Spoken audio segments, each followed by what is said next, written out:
E marrim edhe një herë këtë program për të llogaritur një qark që në YouTube figuron vetëm deri te shkrimi i ekuacioneve, por nuk është zgjidhur.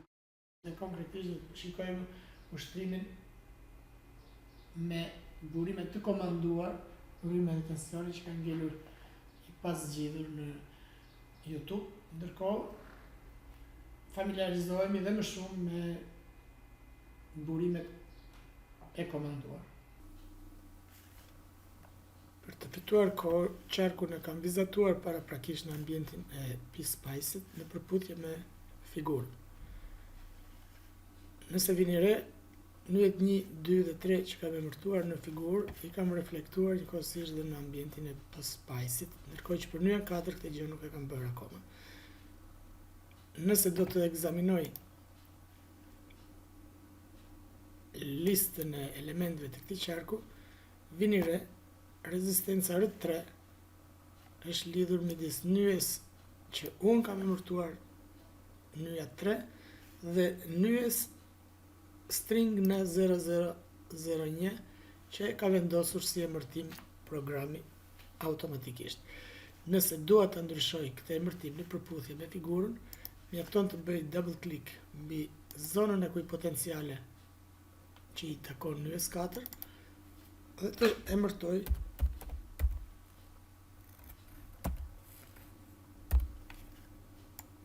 nyja 4. Nëse do të simulojmë me idenë për ta riparë netlistin, do të vëmë re se rezistenca R3 tani më është lidhur midis nyjeve 3 dhe 4 që unë i kam emërtuar si të tilla. Nëse vini re, këto shënimet ku bashkohen përcjellësat, si të thuash, që bëjnë lidhje në elementëve, tu kemi një lidhje elektrike. Ndërkohë që në këtë zonën këtu, këta dy përcjellësa ndërpriten me këtë tjetrin grafikisht, por në fakt nuk ka lidhje elektrike ashtu siç ka këtu apo këtu. Dhe për këtë mund të bindemi nëse e lëvizim elementin.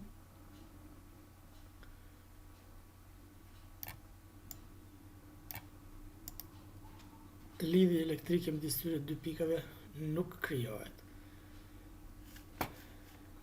Diçka tjetër e rëndësishme për të theksuar. Nëse në figurë burimi i rrymës i komanduar është thjesht një element me 2 skaje, në figurë ai paraqitet si element me 4 skaje, sepse është një burim, vlera e rrymës së cilit komandohet nga një rrym tjetër, dhe konkretisht nëse në qarkun e vizatuar në këtë formë lidhja nuk është treguar, jemi të detyruar ta realizojmë në hyrje të burimit komandues rrymën me drejtim të referuar si në figurë, dhe këtë punë kemi bërë nëpërmjet këtyre lidhjeve këtu. Ashtu sikurse për burimin e tensionit, i cili këtu është paraqitur si element me 2 skaje, por duke qenë se është burim i komanduar tensioni, vlera e tij komandohet nga tensioni U2, pra tensioni në rezistencën R2, plusi në të majtë, minusi në të djathtë, dhe burimin e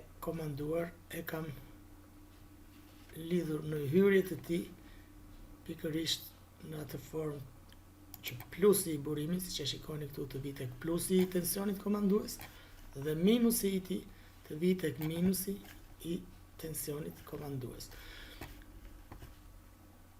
Elementet burim rryme apo burim tensioni të komanduar kanë si parametër të tyre shumë të rëndësishëm koeficientin e proporcionalitetit, siç është 4 këtu dhe 3.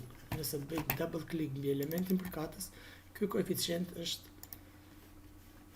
këtu, i cili në rastin ton konkret është 4.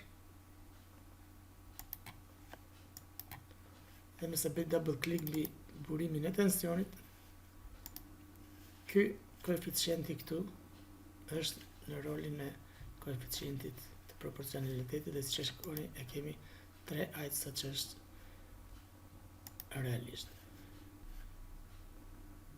Nëse do të llogaris tani këtë qark, mjafton të jap komandën simulo apo të shtyp butonin F11.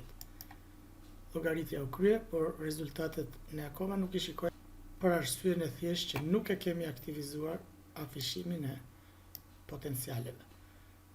Siç e vini re, në çdo zonë ku I potenciale është lidhur një etiketë jeshile që është potenciali I lyjes përkatëse.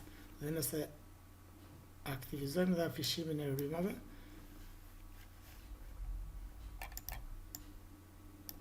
brenda etiketave blu kemi vlerat e rrymave. Pra kryem kështu llogaritjen e një qarku me burime të komanduar.